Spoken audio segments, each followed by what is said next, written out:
O eto, Cheese, may isa pa akong papakita sa iyo. No? May isa pa tayong papakita kay Cheese Escudero, mga bossing. Eto naman po. Yung resolution ni Robin Padilla naman. Ewan ko, hindi ho ako sigurado kung si Robin Padilla talaga. Sabi nila, si Robin Padilla ang gumawa nito. Galing daw kay Robin Padilla. Kasi yung yung ganitong napakahabang English, pasensya na po, idol.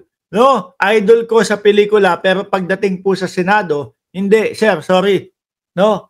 Nakakahiya po. Yung mga ganito kahaba na English, mga kababayan, alam naman ho natin, Dehins nga kaya ni Binoy no? Hindi ho kaya ni Banoy. Banoy. Sorry, hindi ba? Binoy. Hindi nga ho kaya ni Binoy na tumagalo ng pakikipagdiskusyon sa salitang English Tapos yung ganitong kahaba pa, mga bossing. Basahin ho natin, ha? Eto, narinig mo na ba to, Binoy? Senator Robin Padilla formally filed Senate Resolution number 1371 seeking to terminate. Bakit mali yung kay yung kay Bato? Dahil wala namang i-dismiss, kaya yung kay Binoy naman terminate na. Terminate the impeachment proceeding against Vice President Sara Duterte. With the 19th Congress set to adjourn Sinday on Friday, June 13, Padilla emphasizes that all pending matters, including the impeachment case, will automatically end upon the closing of the session. Kapag ganitong mga mga paliwanag nila, mapapamura ka ho talaga. Buti nakita nyo, narinig nyo, napigilan ko, mga bossing. Biruin nyo, ang gusto lang nilang maging dahilan sa mamamayang Pilipino, wala na patapos na ang 19th Congress Hindi na natin pwede yung ituloy yung impeachment na yan. Napakababo po, no? Para doon sa halaga na milyon-milyon, bilyon-bilyon na hinahanap ng taong bayan na galing po sa bulsa, ultimo po, maliliit na Pilipino. Sasabihin lang nila, wala na tayong time pag-usapan yan No? Tapos na ang 19th Congress Hindi na uubra Ganun lang po sila, mga bossing. Nakakasama man ng loob, mga kababayan, pero kailangan nating tanggapin na may mga kupal. Na may mga ganitong senadoro, no? At yan po ay sa katauhan ni Senator Robin Binoy Padilla, mga bossing, declaring as terminated, resolution declaring as terminated the impeachment proceeding against Vice President Sara Zimmerman Duterte. Bakit ba gusto niya i-push to? Kasi nga, kaibigan lang. Di po ba? Yun lang ang dahilan, mga bossing. Yun lang ang dahilan. Kaibigan lang. Ngayon ang dahilan, ang dinadahilan, kasi this timing raised serious constitutional concern. Kasi nga daw, mga kababayan, matatapos na ang 19th Congress, mga bossing.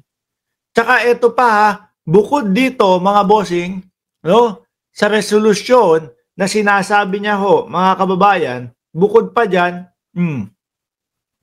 ito, sampal sa mga Pilipino ito. Yung sinabi ni Robin Padilla dito, lakihan ko, hindi ko makita Senator Robin Padilla aminado, mangangamoy Duterte kahit sunugin siya. Yan naman po talaga ang nakikita natin kay Robin kay Binoy, mga kababayan Di po ba? Ang pagiging maka-Duterte, ang senador ng mga Duterte, makapal ang mukha ng mga tao na ganyan, no? Na ipinaboto ang kanyang sarili sa sambayanang Pilipino tapos magtatrabaho lang bilang senador sa mga Duterte, sa iisang tao lang po. Totoo. Ganito ipangangalandakan mo sa sambayanang Pilipino na ipapamukha mo na sa mga Duterte ka lang nakatutok? Kinumpirma ni Senator Robin Padilla na may mga resolusyon niluluto ang mga Duterte allies sa Senado. O kala ko ba okay? Kala ko ba malakas kayo? Bakit wala? Mahina. Puro ganyan na lang. Puro pagpapahinto. Natatakot kayo na matuloy. Dahil pag natuloy mga kababayan, wala. Lalamunin ng buhay yung depensa ni Inday Sara Duterte. Or baka wala talagang depensa. Di po ba? Kinumpirma ni Senator Robin Padilla na may resolusyon niluluto ang mga Duterte alay sa Senado upang maibasura ang nakabinbing impeachment ni Vice President Sara Duterte. Sa ambush interview ng media kay Padilla nitong Lunes, June 9, no? Kaninang umaga lang iginiit niyang iisang Duterte alay pa rin sila bagamat magkakaiba raw ang mga resolusyong ginaba. Tatambakan pa ng resolusyon? Magkakaiba tapos ano ang isa idadahilan nyo dyan? Dahil wala lang. Dahil hindi pwedeng, yung iba sa inyo, hindi pwedeng tumawid from 19th Congress papunta ng 20th Congress. Yun lang ang sasabihin ninyo. Tapos yung iba naman, yung kay Bato, wala na po kasing oras. No? Kaya hindi po pwede. Magpapaulit-ulit lang po sila ng ganun. Etong kay Bato de la Rosa at kay Robin Padilla mga bossing, parehas lang din Iisa ang sinasabi, hindi pwedeng tumawid ng 19th Congress papunta sa 20th Congress. Yun lang po. No? Tatambakan nga lang nila. At least, kunyari, madami. Pero iisa lang po ang meaning at iisang organisasyon lang po o iisang grupo lang po. Maniniwala kayo dito sa sinasabi ni ni Binoy? No.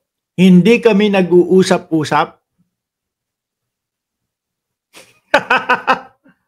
Sira ata tuktok nito Ano kala mo sa mamamayang Pilipino? Bano din? Bobo? Hindi kayo nag-uusap-usap? Huwag mo kaming paikutin. Alam namin magkakausap kayo. Sama-sama kayong gumagawa ng diskarte. No? Para mapigilan yung impeachment ni Inday Sara Duterte. Sabi nga ni Neneng G ni Neng Gigi, sabi nga ni dati ni Robin Padilla, puro kaluluwa niya, puso't kaluluwa niya kay Digong at di nasa bayan. Yan ang sabi niya sa interview sa Hague. Biruin mo po yun. Hindi kami nag-uusap-usap. No? May kanya-kanya kaming isip, may kanya-kanya kaming gawa.